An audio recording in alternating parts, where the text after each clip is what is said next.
Hello everyone. आज जो हम डिस्कस करने जा रहे हैं वो है एफआईआर।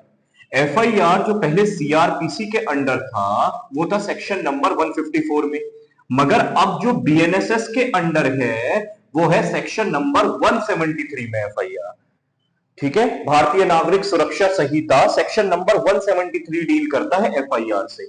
एफआईआर एज सच कहीं डिफाइन तो नहीं है, इसे हम कहते हैं complaint to police officer. FIR हमेशा हमेशा कॉग्निजेबल केसेस में ही एफआईआर दर्ज करता है पुलिस ऑफिसर। पुलिस ऑफिसर क्या है, एक एफआईआर डायरी मेंटेन करता है। जब कभी भी कोई इंफॉर्मेंट अपनी कंप्लेंट लेकर आता है पुलिस ऑफिसर के पास किसी कॉग्निजेबल केस की, तो वो एफआईआर डायरी के अंदर उसको रिकॉर्ड करता है। पुलिस ऑफिसर उसको रिकॉर्ड करता है। पहले सेक्शन नंबर 154 जो था, सेक्शन नंबर 154 जो था एक जीरो एफआईआर का भी कॉन्सेप्ट था, उसके बारे में डिस्कशन नहीं करता था।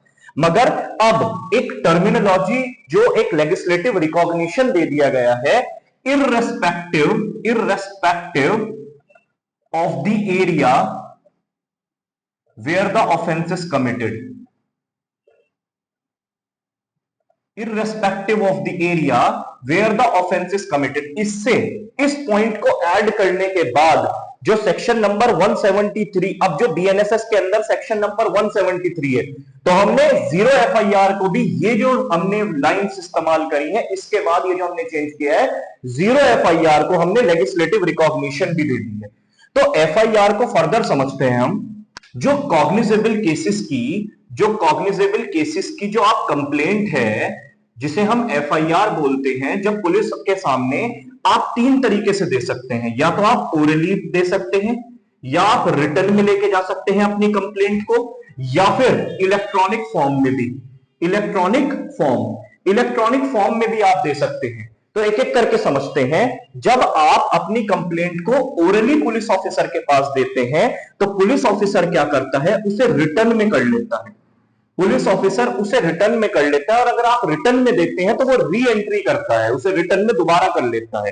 ठीक है, चाहे वो ओरली दी हो चाहे आपने रिटर्न में दी हो, पुलिस ऑफिसर की ये ड्यूटी है। जैसे ही वो एफआईआर डायरी के अंदर आपकी एफआईआर को दर्ज कर लेगा, दर्ज करने के बाद वो आपको ओरली उसे सुनाएगा, आपको बताएगा कि उसने रिकॉर्ड क्या किया है अपने पास। ठीक है, सुनाने के बाद उस पर आपके सिग्नेचर भी लेगा, क्या साइन भी करवाएगा आपसे आपकी एफआईआर पे।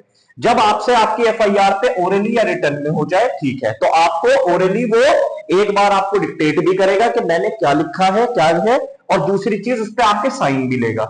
इलेक्ट्रॉनिक फॉर्म में जब आपने इलेक्ट्रॉनिक फॉर्म में जब एफआईआर दर्ज करी, इलेक्ट्रॉनिक फॉर्म में जैसे ही आपने एफआईआर दर्ज करी, उस एफआईआर को जैसे ही इलेक्ट्रॉनिक फॉर्म में आपने करा, उसके 3 डेज के अंदर अंदर जिस पर्सन ने वो एफआईआर इलेक्ट्रॉनिक फॉर्म में दर्ज करी है, उस पर्सन को नियरेस्ट पुलिस थाने में जाके, पुलिस स्टेशन में जाके उस पे सिग्नेचर और करने हैं अपने, कि हाँ जी मैंने दर्ज करी थी एफआईआर, ये मैंने लिखी है एफआईआर इलेक्ट्रॉनिक फॉर्म में। तो 3 डेज के अंदर अंदर, कितने डेज के, 3 डेज के अंदर अंदर क्या करना है आपने, जाके वहां पे पुलिस स्टेशन में जाके उस पर साइन और करने हैं, तब वो लॉज मानी जाएगी आपकी एफआईआर, तभी वो दर्ज मानी जाएगी आपकी एफआईआर के प्रॉपर तरीके से। आपकी एफआईआर अब दर्ज हो चुकी है, तभी पुलिस ऑफिसर क्या करेगा, एफआईआर दर्ज करने के बाद आपकी इन्वेस्टिगेशन शुरू करेगा। एफआईआर आपके पुलिस ऑफिसर आपकी इन्वेस्टिगेशन शुरू करेगा।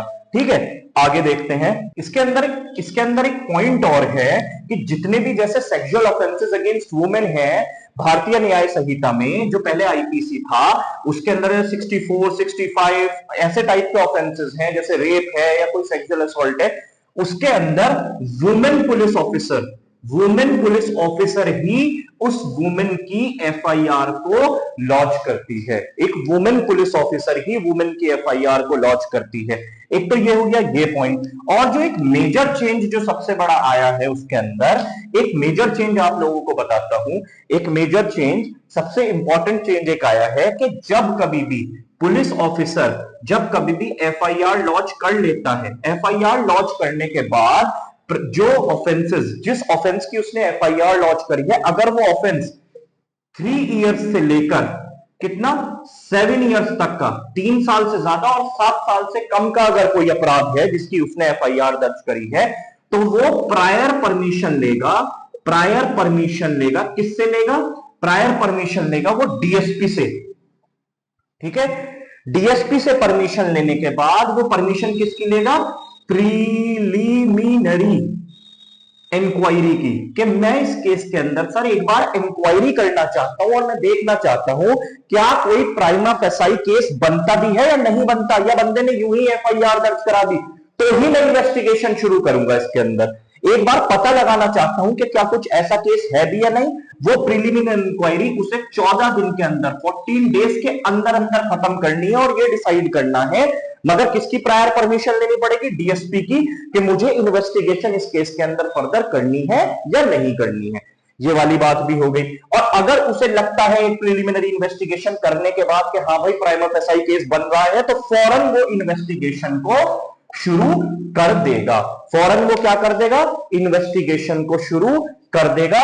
ये पॉइंट रेज हुआ है, ये पॉइंट मतलब इनहैंस किया है सेक्शन नंबर 173 के अंदर, जो कि पहले सेक्शन नंबर 154 सीआरपीसी में नहीं था। अब ये पॉइंट आ गया है।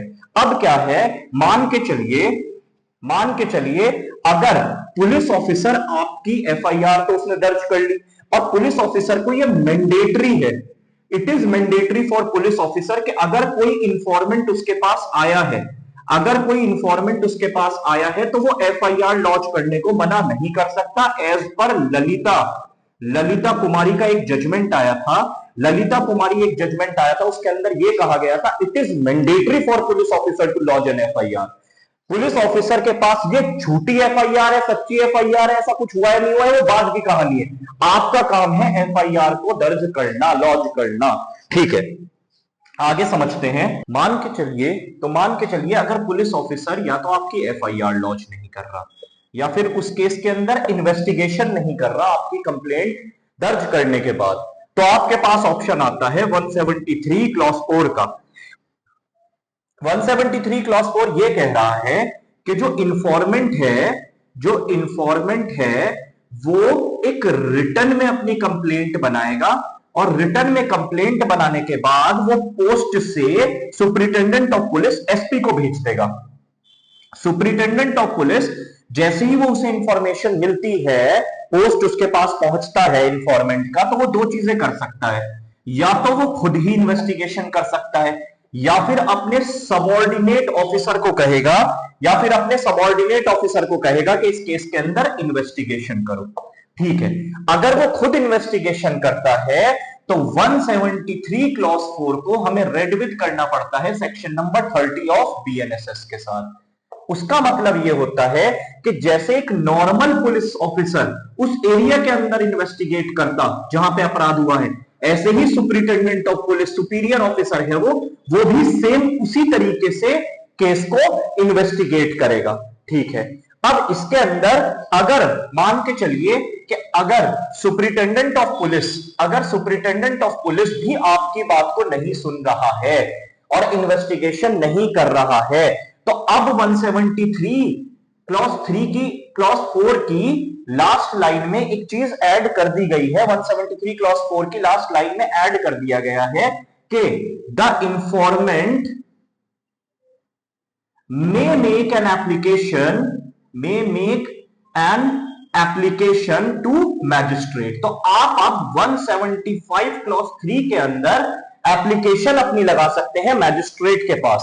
पहले 175 क्लॉज 3 156 क्लॉज 3 था कि अगर ये पहले इंडिपेंडेंटली भी यूज कर सकते थे आप, कि अगर पुलिस ऑफिसर आपकी केस के अंदर इन्वेस्टिगेशन नहीं कर रहा है, एफआईआर नहीं कर रहा, तो आप 156 डायरेक्ट भी जा सकते थे मैजिस्ट्रेट के पास, एप्लीकेशन लगा सकते थे। मगर नहीं, अब आपको 173 क्लॉज 4 मैंडेटरी है। अब आपको 173 क्लॉज 4 मैंडेटरी है, उसी के बाद आप 175 क्लॉज 3 मैजिस्ट्रेट के पास एप्लीकेशन लगा सकते हैं कि भाई कि मैंने एसपी के पास भी होके आ गया, मुझे कोई भी फायदा नहीं हुआ, अब मैं आपके पास एप्लीकेशन लगा रहा हूं। So this was the concept of FIR. So will meet in next video again. Thank you.